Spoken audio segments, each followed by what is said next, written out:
Ganda ng bundok ng Sierra Madre, oh. Grabe ang taas, ano. Ito pala yung view deck nila dito.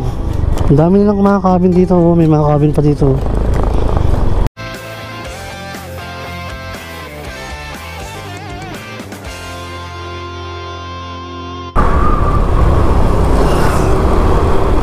Welcome, Doña Remedios Trinidad. And guys, papasok na po tayo ng DRT Bulacan. Ganda ng ano, imahe ni Mama Mary, laki. Andito na po tayo ulit sa may marker o signage ng Digos Hills. Welcome Digos Hills. Dito po siguro paakyat. Kanina po, dumaan na po tayo dito kanina kasi hindi naman talaga tayo dito pupunta. Wala po kasi tayong tour guide na inarkila, kaya hindi po natin natagpuan yung daan na ginagawa natatago sa may Dingalan Aurora. Nagpaikot-ikot na po ako doon, pero hindi ko pa rin po mahanap, hindi ko po makita. Pagdating ko kasi kanina doon, wala nang signal doon, kaya hindi na ako magamit ng Google Map para mahanap yung daan na ginagawa patagos ng Dingalan Aurora. Kaya bumalik na lang ako dito na lang ako pupunta sa may Digos Hills. No choice na kasi tayo, anong oras na, oh? 1:45 na. Wala pa tayong tourist spot na napupuntahan dito sa DRT Bulacan. Kaya dito na lang tayo sa may Digos Hills. Tingnan natin kung gaano kaganda yung view deck nila dito.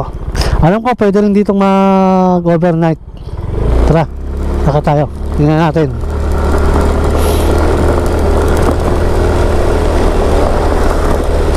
May mga kotse rin na pababa, oh. Galing siguro yan doon. Mga nag-overnight siguro yan doon. May mga upuan din pala kami, tambayan. Oh, hanggang kisig na ito. Ito yung mga cabin. Hindi pa tapos, ginagawa pa lang.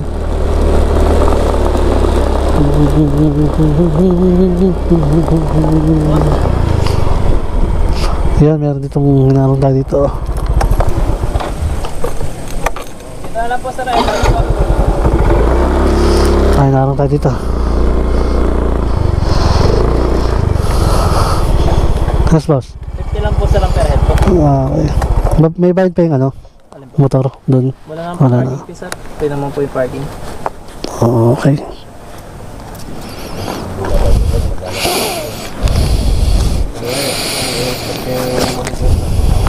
Sir, diretso ng padan po. Thank you.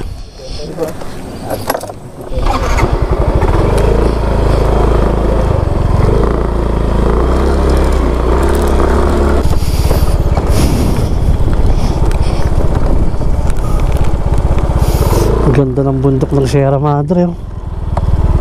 Grabe ang taas, ano.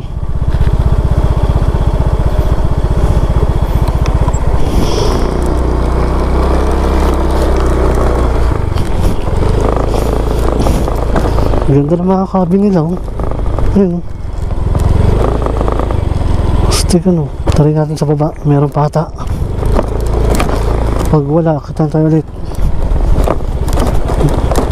Ano.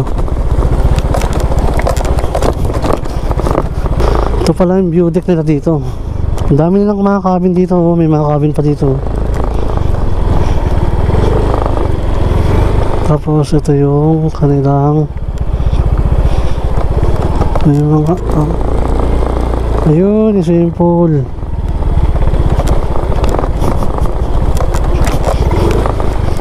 May kainan pala dito, eh.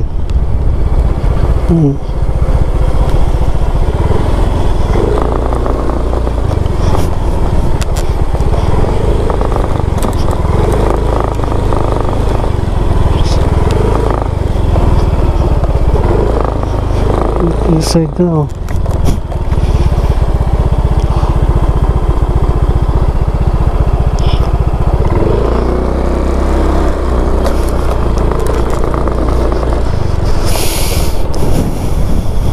Shit. Ayos dito, yun, oh. Tayo parking.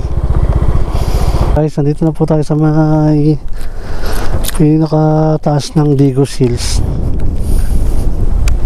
Yan yung mga cabin nila oh, na pwede mo arkirin pag mag-overnight ka rito. Tapos may swimming pool doon. Ayun, oh. Ewan ko lang kung may bayad doon. Maganda rin siya kasi tanaw mo yung Sierra Madre.